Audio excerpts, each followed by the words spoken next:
होली का माहौल चालू हो गया है, जिसका प्रभाव आज आपको हमारे ऊपर भी नज़र आ रहा होगा। लेकिन इससे इतर आज हम आपको बताएँगे कि मध्य प्रदेश के वित्तीय वर्ष का 2025-26 का जो बजट आया है, उस बजट में किस सेक्टर के लिए कितने रंग मध्य प्रदेश के वित्त मंत्री जगदीश देवड़ा ने भरे हैं। नमस्कार, आप सब खबरिया न्यूज़ देखना चालू कर चुके हैं। मैं हूँ नीरज शुक्ला।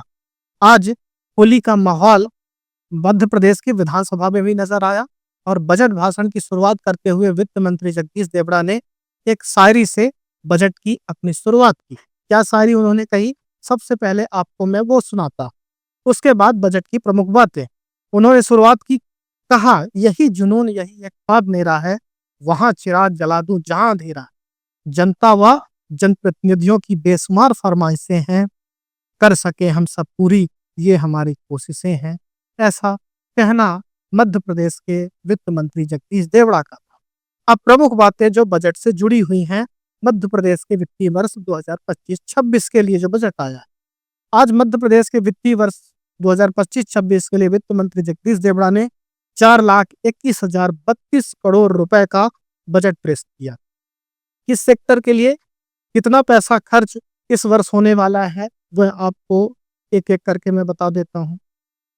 100% बजट में से 17% पैसा इंफ्रास्ट्रक्चर के लिए मध्य प्रदेश की मोहन यादव की सरकार खर्च करेगी।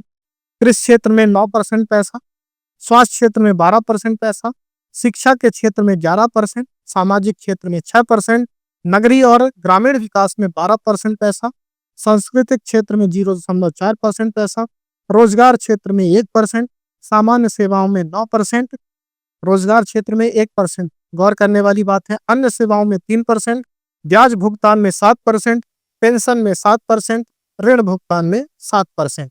अगर आप इस टोटल टैली पर नजर डालें जो वित्तीय वर्ष 2025-26 के लिए बनाई गई है, तो मध्य प्रदेश सरकार सबसे ज्यादा पैसा इंफ्रास्ट्रक्चर पर खर्च करने वाली है।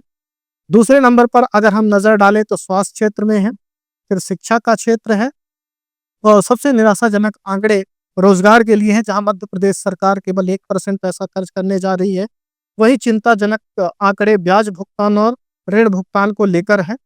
अब मोटा मोटी बातें जो इस बजट में निकलकर सामने आई है, वह भी हम आपके सामने रख देते हैं। इस बजट में टैक्स को लेकर कोई बात नहीं हुई है, न टैक्स बढ़ाया गया है, न टैक्स घटाया गया है।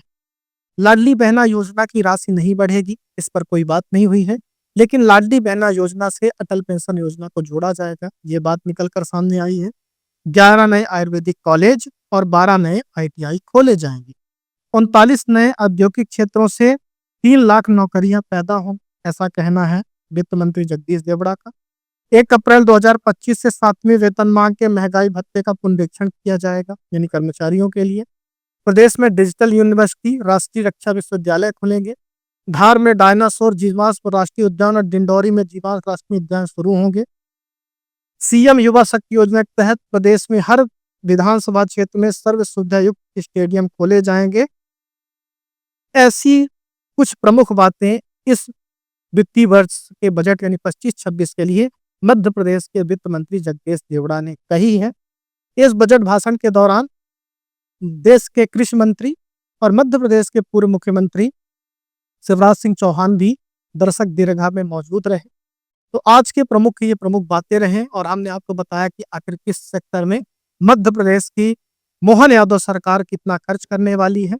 जिन पर सबसे ज्यादा नजर थी वह 2 बातें थी। क्या जिस तरह से केंद्र में टैक्स की राहत को लेकर, कर्मचारियों के टैक्स को लेकर घोषणा हुई थी, क्या मध्य प्रदेश सरकार भी टैक्स पर कुछ करेगी, खासकर राज्य कर्मचारियों के लिए? पहली बात वो थी। दूसरा, लाडली बहना योजना को लेकर क्या राशि बढ़ाई जाएगी, इस पर भी फोकस नजर आ रहा था लोगों का। लेकिन इन दोनों पर ही मध्य प्रदेश के वित्त मंत्री जगदीश देवड़ा ने कुछ नहीं किया है।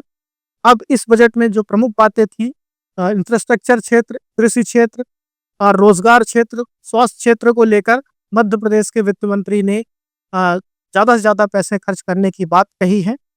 और जब यह बजट की सारी बातें आ गई हैं, शायरी से शुरुआत वित्त मंत्री ने की थी, तो शायरी से अंत हम भी करना चाहते हैं।